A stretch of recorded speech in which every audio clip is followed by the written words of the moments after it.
నిన్న జగన్మోహన్ రెడ్డి గారు తన పార్టీ నాయకులతో ఒక సమావేశం పెట్టుకున్నాడండి. పెట్టుకున్నాడు. ఒరే బాబు, రాష్ట్ర ప్రజలన్నా నన్ను మర్చిపోయారు, కనీసం మీరన్నా నన్ను గుర్తుపెట్టుకోండి. అప్పుడప్పుడు వచ్చి బెంగళూరు నుంచి వచ్చి ఇలా మీటింగ్ పెడతాను, మీరందరూ వచ్చి నన్ను కలిసి వెళ్ళండి, నాతో ఫోటో దిగండి. ఇక్కడ వరకు అంతా బాగానే ఉంది.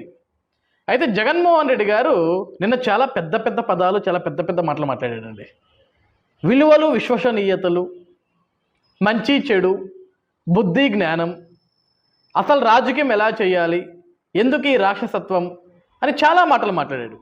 ప్రజాస్వామ్యంలో మనకు బలం లేనప్పుడు చాలా హుందాగా మనం రాజకీయం చేయాలి, వదిలేయాలి, పక్కకి వెళ్ళిపోవాలి. ఏంటి దౌర్జన్యాలు? ఇదేగా జగన్మోహన్ రెడ్డి గారు మీరు మాట్లాడింది. జగన్మోహన్ రెడ్డి గారు 2019లో ఆంధ్రప్రదేశ్ రాష్ట్రంలో ఒక్క అవకాశం అనే మాటతోటి 151 స్థానాలు గెలిచాడండి. అది మనందరికీ బాగా తెలిసిన విషయం. అతను ముఖ్యమంత్రిగా ప్రమాణ స్వీకారం చేసిన తర్వాత ఏ విధంగా అరాచకాలు సృష్టించాడు, ఏ విధంగా రాజకీయం చేశాడు, ఏ విధంగా రాక్షసత్వం చూపించాడు, రాష్ట్రంలో ప్రజలను ఏ విధంగా భయపెట్టాడు, కనీసం ప్రశ్నించిన గొంతుల్ని ఏ విధంగా భయపెట్టి ఆ గొంతుల్ని మూగబోయేలా చేశాడో మనందరం చూసాం. అయితే జగన్మోహన్ రెడ్డి గారు ఆయన చేసిన రాక్షసత్వం మర్చిపోయినట్లున్నాడు. ఈరోజు జగన్మోహన్ రెడ్డి గారికి చూపించాలా. ఎన్నికలు సజావుగా జరగాలి, భయభ్రాంతులు గురి చేద్దని మనిషి చెప్పాడు. గతంలో పంచాయతీ ఎన్నికలకి ఏదైతే తెలుగుదేశం పార్టీకి సంబంధించిన వ్యక్తులు ఎవరైతే ఉన్నారో, రోజు పోటీలో ఉన్న వ్యక్తులు ఎవరైతే ఉన్నారో వాళ్ళ దగ్గర నామినేషన్ పేపర్లు లాక్కొని వాళ్ళ మీద దాడులు చేసి వాళ్ళని తలకాయలు పగలగొట్టి వాళ్ళని ప్రాణాలు తీసి ఎన్ని ఇబ్బందులకు గురి చేశాడు. మీరే చూడండి, ఇక్కడ ఈవిడే గ్రాడ్యుయేట్ ఓటర్ ఈవిడ దొంగ ఓటు వేయడానికి వచ్చింది ఎమ్మెల్సీ ఎన్నికల్లో. ఏ డిగ్రీ చేశారమ్మా? ఏ డిగ్రీ చేశారు? ఏ డిగ్రీ చేశారమ్మా? ఏ డిగ్రీ చేశారమ్మా? తెలిస్తేనేగా. ఏ డిగ్రీ చేశారమ్మా? అంటే ఒక డిగ్రీ అంటే కూడా తెలియదండి. స్లిప్ చూపించు. ఏం చేసినమ్మా నువ్వా? ఏ డిగ్రీ చదివారమ్మా? 10వ తరగతి డిగ్రీ ఎవరికి తెలిసింది? తమిళ్లో. పడికింది చొల్లు. డిగ్రీ లేదమ్మా? డిగ్రీ లేకుండా మళ్ళీ ఓటు ఎందుకు వేస్తున్నావమ్మా? డిగ్రీ లేకుండా ఓటు ఎందుకు వేస్తున్నావు? జగన్ అన్న పరిపాలన కదా, ఎవరన్నా ఏమన్నా వేసుకోవచ్చు. ఒకసారి అట్లా పైకి చూపించమ్మా. నువ్వు మాట్లాడుతున్నావు సిగ్గు లేకుండా. ఇంకా విలువలు, విశ్వసనీయతల గురించి జగన్మోహన్ రెడ్డి, బుద్ధి జ్ఞానాల గురించి నువ్వు మాట్లాడుతున్నావు, చంద్రబాబు నాయుడు గారి గురించి నువ్వు మాట్లాడుతున్నావు.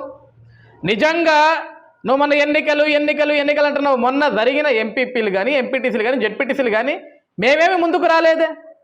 మా పార్టీ ఎక్కడ కూడా ముందుకు వచ్చి మేము మీద బెదిరింపు చర్యలు ఏం చేయలేదు. జగన్మోహన్ రెడ్డి గుర్తుపెట్టుకుని నువ్వు చేసినట్లుగా మా పార్టీ మీద ఇష్టంతో, నీ మీద కోపంతో, నీ పార్టీ మీద దౌర్భాగ్యంతో, నీ మీద నచ్చక, నువ్వు చేసిన పనికిమాల పనులు నచ్చక మా దగ్గరకు వచ్చిన వాళ్ళని మేము తీసుకున్నాం. అంతే తప్ప బెదిరించి భయభ్రాంతులకు మేమేం గురి చేయలే. నీ దిక్కుమాల సాక్షి టీవీలో నువ్వు చూపించినవన్నీ నిజాలైపోతాయంటే అవి ఎప్పటికీ నిజాలు కావు. ఎందుకంటే ఆ సాక్షియే పెద్ద అబద్ధం. ఆ పేపర్ని అడ్డం పెట్టుకుని బ్రతికే నీ బతుకు ఒక అబద్ధం, నీ మాట ఒక అబద్ధం, నీ పార్టీ ఒక అబద్ధం, నీ పార్టీ పుట్టుకొక అబద్ధం, అసలు నీ బ్రతుకే అబద్ధం, నీ మాటే అబద్ధం. ఈరోజు నువ్వు ఇంకా సిగ్గు లేకుండా విలువలు, విశ్వసనీయతలు, బుద్ధి జ్ఞానాల గురించి నువ్వు మాట్లాడుతున్నావా? తమిళనాడు నుంచి దొంగ ఓటర్లు తెప్పించుకున్నావు. నీ పుంగునూరు పుడింగి పెద్దిరెడ్డి రామచంద్రారెడ్డి ఈరోజు బాత్రూంలో చేయరు కొట్టుకున్నాడంట. ఆ పెద్ద మనిషిని తమిళనాడు నుంచి బస్సులు వేసుకొని దొంగ ఓట్లనే తీసుకొచ్చి ఇచ్చింది నువ్వు కాదా? సిగ్గులేనోడా, సిగ్గులేని పనులు నువ్వు కాదా చేసింది?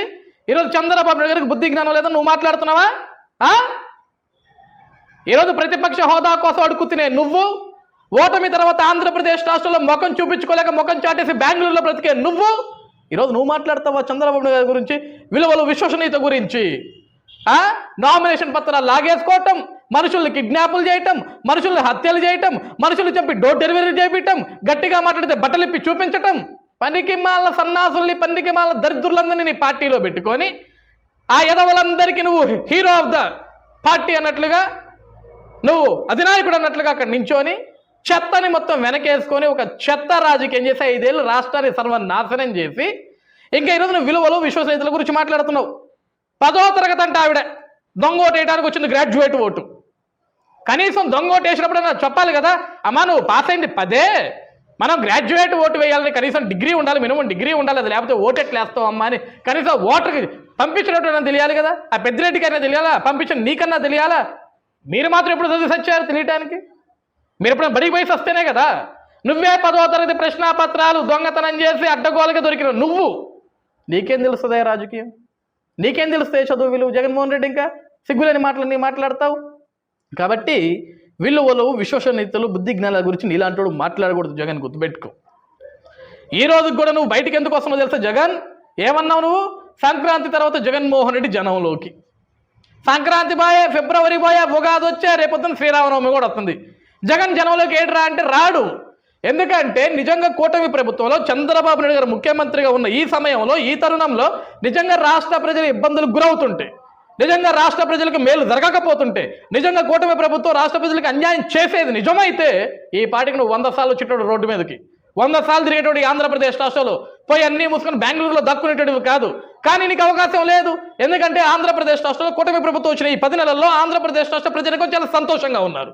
3 పూట్ల కడుపుకు నిండా అన్నం తింటున్నారు. చేతి నిండా పని దొరుకుతుంది. ఈరోజు యువత విద్యార్థుల జీవితాలు మారిపోతున్నాయి. ఆంధ్రప్రదేశ్ రాష్ట్రంలో గుంటల పట్ట రోడ్లు మరమ్మతులు జరుగుతున్నాయి. ఆంధ్రప్రదేశ్ రాష్ట్రానికి పరిశ్రమలు వస్తున్నాయి, పెట్టుబడులు వస్తున్నాయి. నిండా మా యువ నాయకుడు నారా లోకేష్ గారు రిలయన్స్ ఇండస్ట్రీస్ కనిగిరిలో చాలా అద్భుతంగా ఓపెన్ చేశారు. ఇవన్నీ వస్తున్నప్పుడు ఇంకా నువ్వు ఏ ముఖం పెట్టుకుని ఆంధ్రప్రదేశ్ రాష్ట్రంలోకి వస్తావు? రాలేవు, నీ వల్ల కాదు. అప్పుడప్పుడు ఈ విధంగా మీ పార్టీ నాయకులు పిలిపించుకొని నేను ఒకడున్నా, విలువలు, విశ్వసనీయతలు, అందరం జాగ్రత్తగా పని చేసుకుందాం, ఇంకొక 3 సంవత్సరాలు గట్టిగా కళ్ళు మోసుకుంటే మనం పీకుదాం. ఇది పీక్కోవటమే. మీరు అందరూ కలిసి చేసేది ఏమీ లేదు. కానీ జగన్ ఆల్రెడీ ఆంధ్రప్రదేశ్ రాష్ట్ర ప్రజానికో నిన్ను చొప్పు తెగేదా కొట్టేశారు. ఇక దాన్ని మళ్ళీ అతికిచ్చి మళ్ళీ కొట్టించుకోవాల్సిన అవసరం నీకు లేదు. ఆ బెంగళూరులో కూర్చో హ్యాపీగా. కావాలంటే ఇప్పుడు మీ పార్టీలో కొంతమంది ఉన్నారుగా మేధావులు, అవినీతి చేసిన వాళ్ళు, నీ దగ్గర డబ్బు లేకపోతే వాళ్ళని అడిగి 4 ఎగ్ పఫ్లు పంపించుకొని తిని పబ్జీ గేమ్ ఆడుకొని పడుకో.